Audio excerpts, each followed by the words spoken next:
Boa noite a todos. Obrigado por mais esse convite, essa oportunidade de estar debatendo com vocês.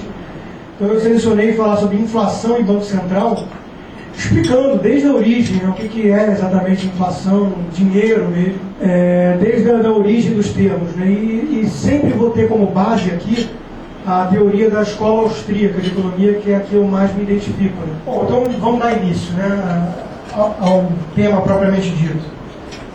Por que esse tema é tão complexo e tão polêmico? Bom, a maioria dos liberais defende que os preços dos principais produtos, né, devem ser livres de intervenção do governo. Então eles acham que a oferta e demanda deve ditar qual vai ser o preço da banana na feira, qual vai ser o preço da laranja, qual vai ser o preço do aço no mercado, o preço das casas.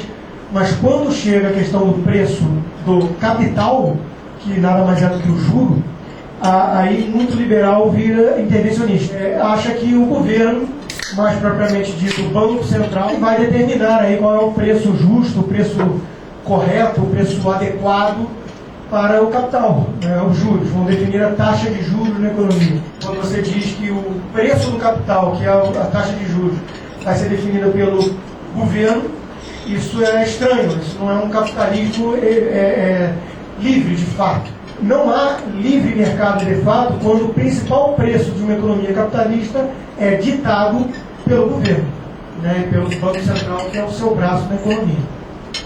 Curioso, mas pouca gente para pensar sobre isso. O dinheiro não poderia, e não foi de fato, se originar de um decreto qualquer estatal. E sempre que você tem que depender do escambo, há limitações muito claras que vêm à tona, né? Quer dizer, surge então a demanda de usar uma commodity amplamente aceita, já amplamente usada no mercado, como um meio de troca comum.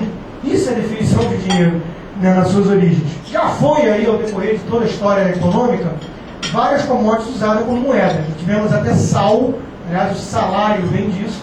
Já tivemos cobre, já tivemos em campos de prisioneiros o cigarro, né, e vários tipos de commodities viraram moeda ao decorrer da história. E não é à toa que há 5.000 anos, desde que a gente tem registros aí, pelo menos históricos, o ouro foi, onde possível e existente, descoberto, foi usado como moeda. Quando não tinha ouro, era cobre e prata.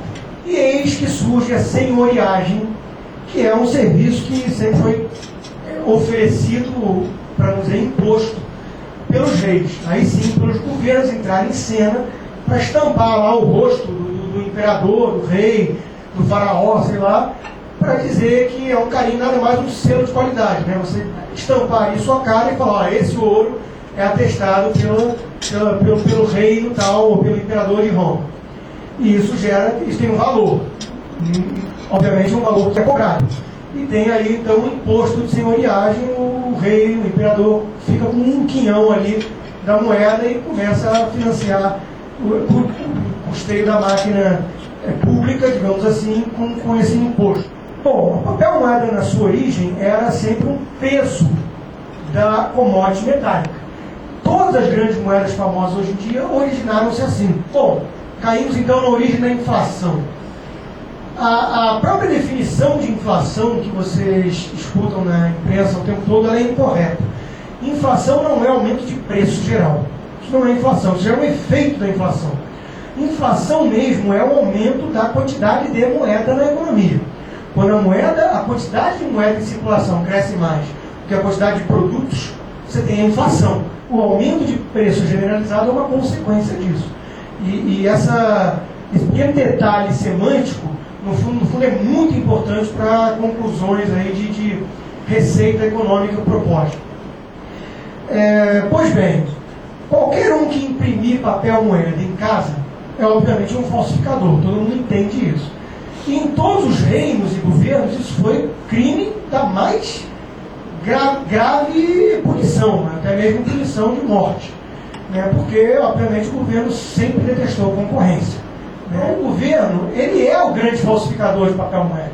Ele é o que tem o monopólio, o poder único e exclusivo de emitir mais papel moeda, com o selo, com o carimbo do Banco Central, que é o único aceito, o legal tender. A gente vai ver um pouco mais à frente o que foi isso, o que representou de fato isso.